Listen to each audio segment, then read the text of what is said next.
आज का अपना टॉपिक है प्रोटॉन की खोज। जैसे कैथोड किरणों की खोज के बाद ये पता लगा कि परमाणु में ऋणावेशित कण, जिनको इलेक्ट्रॉन नाम दिया गया, वो होते हैं। और चूंकि पूरा परमाणु उदासीन होता है तो जितने इलेक्ट्रॉन होंगे उसी संख्या में उसमें धनावेश भी होना चाहिए। और इसके बाद प्रोटॉन की खोज हुई। प्रोटॉन की खोज के बारे में अपन पढ़ेंगे किस तरह से हुई। 1886 में वैज्ञानिक थे गोल्डस्टीन। इन्होंने क्या किया, विद्युत विसर्जन नलिका में छिद्रित कैथोड लिया और छिद्रित कैथोड लिया और उसको उच्च वोल्टता और कम दाब पर उसमें विद्युत धारा प्रवाहित की। तो उन्होंने देखा कि एनोड से कुछ किरणें निकली और कैथोड पर जाकर छिद्र में कैथोड से होकर निकली और सामने की दीवार पर जाकर लाल रंग की चमक उत्पन्न करती है। इन किरणों को उन्होंने क्या नाम दिया, क्योंकि एनोड से निकल रही थी, इन्होंने एनोड किरणें नाम दिया। देखते हैं क्या हो प्रयोग, देखें आप। विद्युत विसर्जन नलिका क्या होती है? विद्युत विसर्जन नलिका एक कांच की नलिका होती है। ये कांच की नलिका होती है जिसमें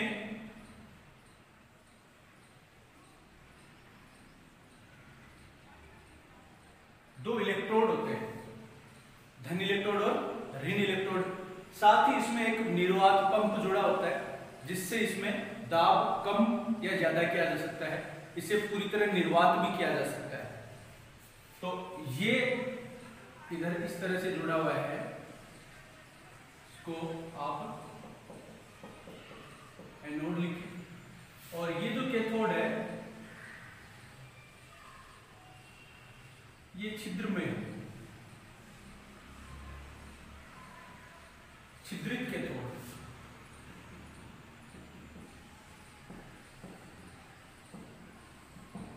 छिद्रित कैथोड जिसमें छिद्र है, ये एनोड है। ये बैटरी के धन सिरे से, ये बैटरी के ऋण सिरे से जुड़ा हुआ है।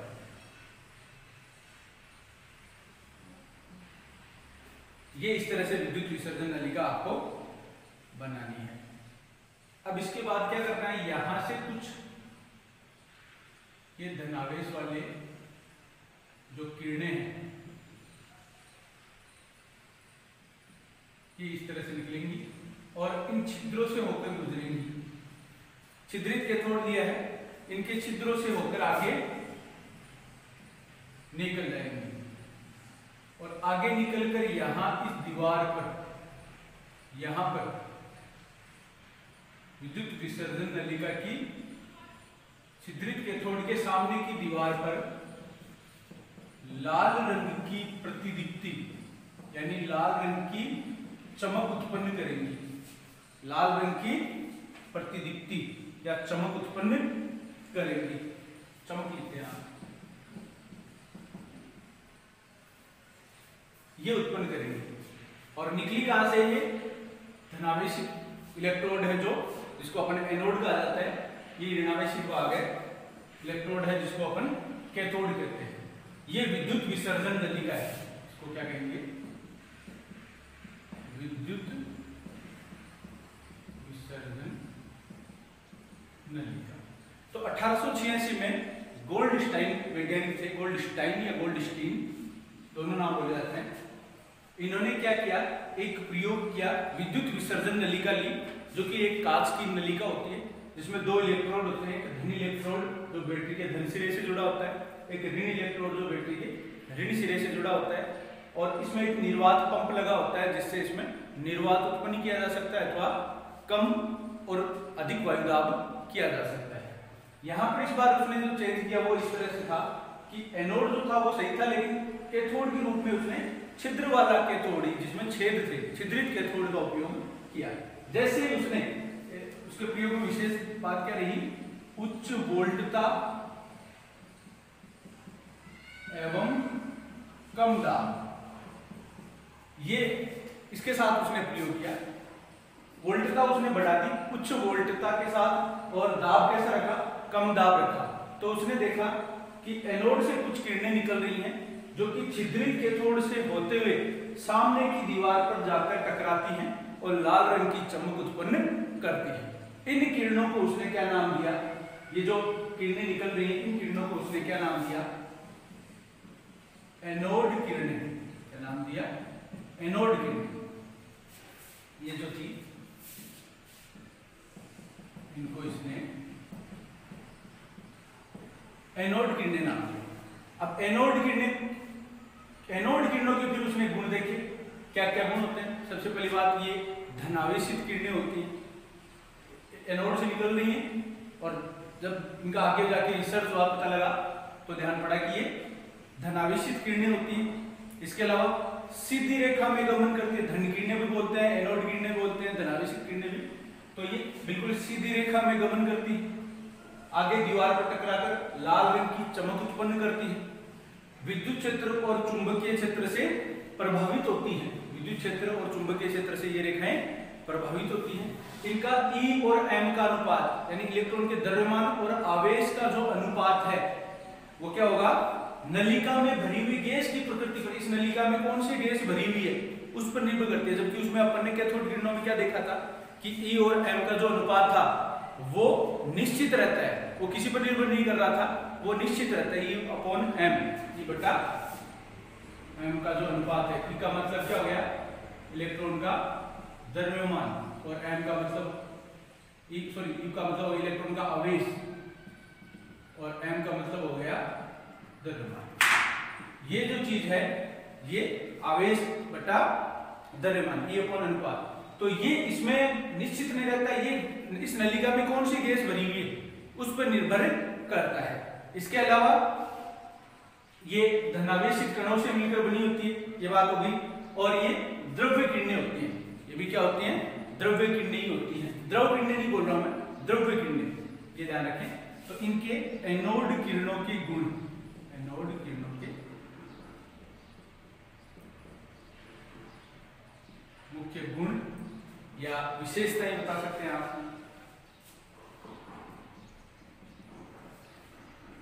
पहला पॉइंट क्या होगा?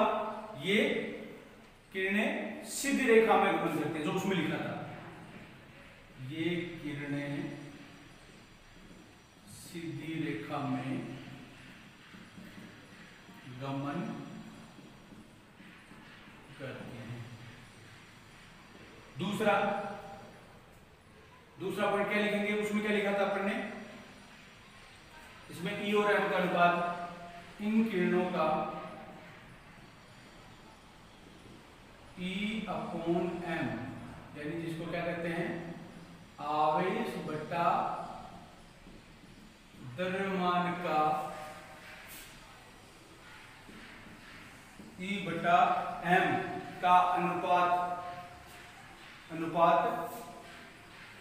E/M अनुपात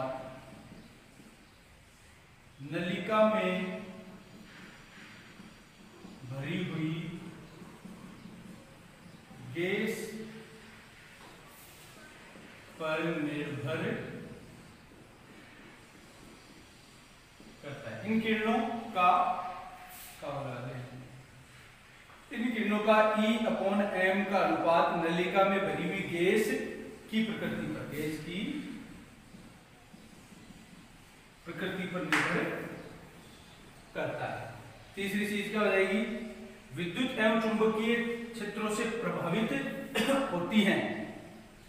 ये किरणें विद्युत एवं चुंबकीय क्षेत्रों से प्रभावित होती है। तीसरा पॉइंट हो गया। विद्युत क्षेत्र और चुंबकीय क्षेत्र का मान घटेगा बढ़ेगा तो उससे ये किरणें प्रभावित होती हैं। आगे वाला, ये धनावेशित कणों से बनी होती है। ये किरणें धनावेशित कणों से मिलकर बनी होती है। पांचवा है ये द्रव्य किरणें होती हैं,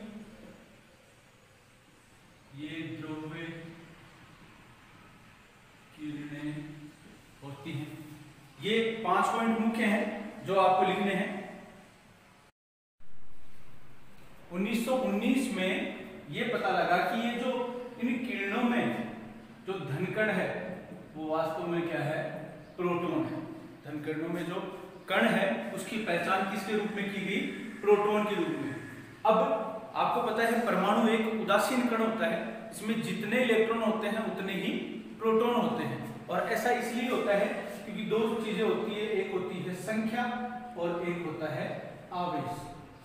ये दोनों चीजें बराबर होती हैं प्रोटॉन और इलेक्ट्रॉन की। इलेक्ट्रॉन और प्रोटॉन किसी परमाणु में, नाभिक में जितने प्रोटॉन हैं बाहर उतने ही क्या होते हैं, इलेक्ट्रॉन। तो संख्या क्या होगी, बराबर। और चूंकि प्रोटॉन पर जितना धनावेश होता है इलेक्ट्रॉन पर उतना ही क्या होता है, ऋणावेश। तो इन दोनों चीजों पर दोनों की संख्या बराबर होती है और दोनों पे होने वाला आवेश भी क्या होता है, समान होता है। इसलिए कुल मिलाकर परमाणु क्या होता है, एक उदासीन कण होता है। तो परमाणु के उदासीन होने का कारण ये दो चीजें होती है।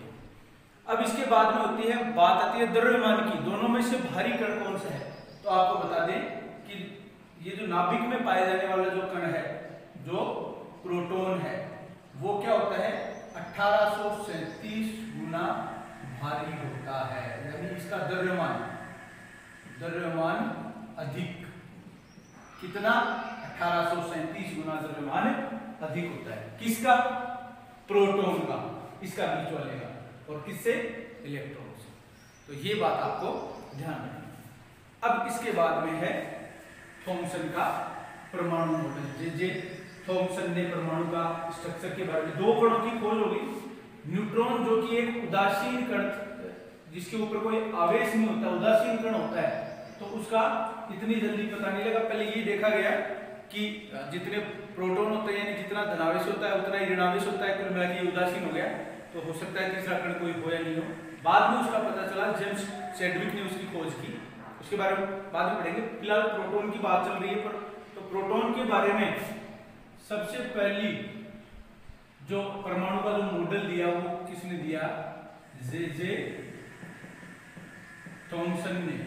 और इसको क्या कहा जाता है,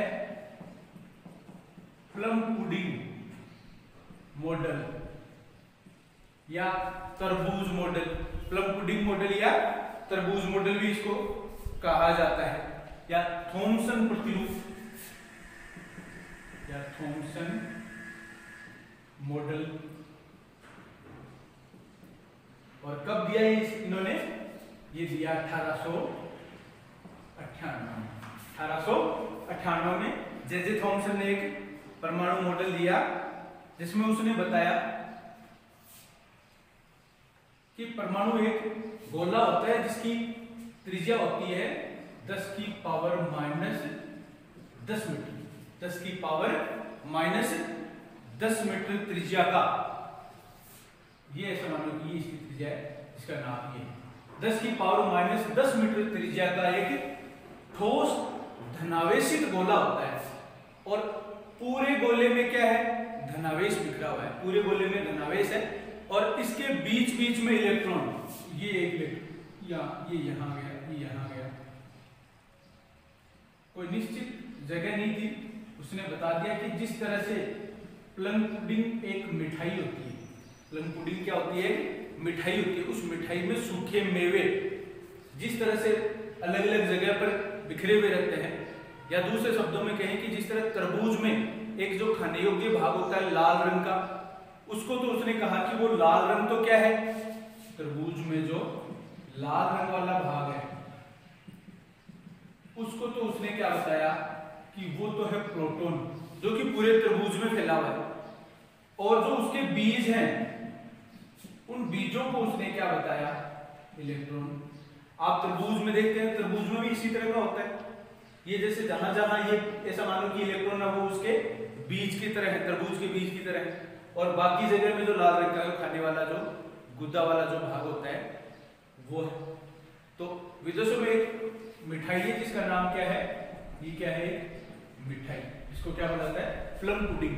तो विदेश का व्यक्ति था तो उसने प्लम पुडिंग जो मिठाई थी उससे तुलना की कि उस मिठाई में जिस तरह से मिठाई वाला भाग और उसमें बीच बीच में जो सूखे मेवे बिखरे होते हैं, उसी तरह से इसमें पूरा भाग तो क्या होता है, ठोस धनावेशी गोला होता है 10 की पावर -10 मीटर का, और उसमें बीच बीच में जो मेवे बिखरे होते हैं उसी तरह इसमें भी क्या होता है, इलेक्ट्रॉन होते हैं। और अपने यहाँ पर साधारण भाषा में इसको समझे तो तरबूज मॉडल कहा जाता है। और जिस तरह तरबूज में खाने योग्य भाग लाल रंग का और उसमें बीज जो बिखरे होते हैं अलग अलग जगह पर, कहीं भी हो सकते हैं, वो क्या होगा, उसमें इलेक्ट्रॉन है। ये उसने मॉडल दिया। लेकिन ये मॉडल बाद में जो आगे जो मॉडल दिया जिसको कहा जाता है रदरफोर्ड का स्वर्णपत्र प्रयोग, रदरफोर्ड का स्वर्णपत्र प्रयोग, सोने की पन्नी वाला जो प्रयोग था, उस पन्नी में जो उसने अल्फा कणों की बमबारी की और वो उनका जो प्रकीर्णन हुआ वो टकरा के वापस आए, कुछ मुड़ गए, तो उन बातों को ये मॉडल समझा नहीं पाया, इसलिए ये मॉडल सफल नहीं हो पाई, ये अस्वीकार कर दिया गया।